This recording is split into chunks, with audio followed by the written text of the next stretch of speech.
Assalamualaikum warahmatullahi wabarakatuh. Salam sejahtera untuk kita semua. Perkenalkan, nama saya Muhammad Badrul yang nantinya akan jadi tutor di mata kuliah Sistem Operasi. Untuk mata kuliah Sistem Operasi, mata kuliah ini nanti akan menggunakan bahan ajar atau buku materi pokok Sistem Operasi dengan kode MSIM 4201 yang bisa teman-teman bisa akses di digital library yang ada di kampus Universitas Terbuka. Perlu saya ingatkan bahwa partisipasi dan keaktifan teman-teman semuanya dalam tutoran ini, baik dalam forum diskusi maupun dalam pengerjaan tugas, akan berkontribusi terhadap nilai akhir saudara-saudara semuanya. Sebesar 40% jika nilai UAS teman-teman semuanya di atas atau sama dengan 30%. Namun jika nilai UASnya di bawah 30%, maka nilai tuton saudara tidak akan diperhitungkan.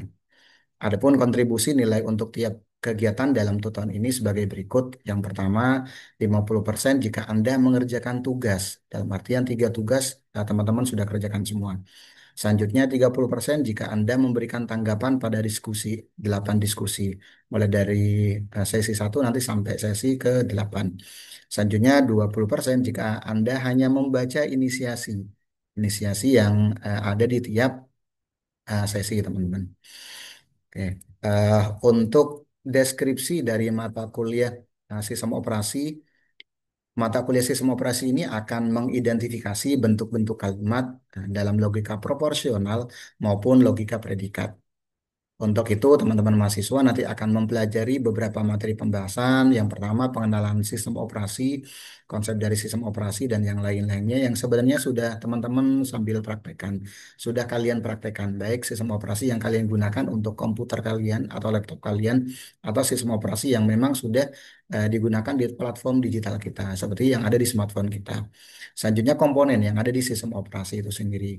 Pembahasan berikutnya ada proses dan treat yang sebenarnya arahnya lebih ke manajemen proses, teman-teman. Di mana di manajemen proses itu sendiri nanti ada pembahasan tentang scheduling, teman.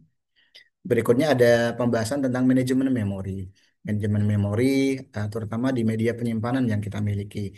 Nanti ada pembahasan tentang virtual memory juga. Terus ada pembahasan tentang manajemen file yang ada di sistem operasi, tentang file system. Berikutnya ada storage device gitu yang nanti akan dibahas. Berikutnya ada manajemen file dan directory. Manajemen file dan directory yang ada di sistem operasi Windows dan ada yang ada di sistem operasi Linux. Kalau di sistem operasi Linux dikenal dengan istilah file system hierarki standar atau FSHS nantinya. Oke, berikutnya ada pembahasan tentang sistem operasi Windows. Dia fokus ke pembahasan tentang sistem operasi Windows. Selanjutnya ada perbandingan antara sistem operasi Windows, sistem operasi Linux yang sifatnya open source, dan terakhir ada pembahasan tentang sistem operasi Android yang banyak digunakan di platform digital kita. Berikutnya capaian pembelajaran secara umum, teman-teman. Untuk mata kuliah sistem operasi. Mahasiswa mampu menjelaskan tentang trade-off yang mungkin muncul antara kinerja fungsionalitas dalam perancangan dan implementasi dari sistem operasi. Oke, penekanan khusus diberikan kepada subsistem utama sebuah sistem operasi, yaitu ada manajemen proses. Di dalamnya nanti ada pembahasan tentang proses, ada thread, ada penjadwalan proses atau penjadwalan CPU. Berikutnya ada sinkronisasi dan deadlock. Selanjutnya ada pembahasan tentang manajemen memori, teman-teman. Nanti di dalamnya ada materi pembahasan tentang segmentasi, ada paging, ada swapping, ada pembahasan tentang sistem file, penyimpanan sekunder, dan dukungan sistem operasi untuk sistem terdistribusi. Mata kuliah ini juga nanti akan mengajarkan teori dan konsep tentang sistem operasi, termasuk di dalamnya ada pembahasan tentang sejarah sistem operasi. Berikutnya ada cara kerja sistem operasi, jenis dan komponen yang membentuk sistem operasi itu sendiri. Oke, untuk sumber referensi pembelajaran seperti yang tadi sempat saya singgung di awal, teman-teman bisa mengakses bahan ajar atau buku materi pokok sistem operasi dengan kode MSIM 4201 yang bisa di-download di digital library kampus, teman-teman. Oke, terakhir untuk kategori penilaian. Sebenarnya di e-learning pun sebenarnya sudah ada, teman-teman. Bisa teman-teman sambil akses di e-learning.ut.ac.id. Oke, untuk kategori penilaian, penilaian Tuton ini 20% dari nilai kehadiran. Artinya dihitung berdasarkan klik kehadiran mahasiswa setiap sesi. Selanjutnya 30% nilai rata-rata nilai diskusi teman-teman. Dihitung dari nilai diskusi 1 sampai 8, nanti tinggal dibagi balik 8. Selanjutnya 50% rata-rata nilai tugas. Di sini ada 3 tugas, nanti otomatis akan dibagi menjadi 3, yang nantinya akan digabung dengan nilai UAS teman-teman. Jadi nilai tuton ini akan berkontribusi terhadap nilai akhir teman-teman semuanya sebesar 40%, dengan catatan jika nilai UAS teman-teman semuanya di atas atau sama dengan 30%.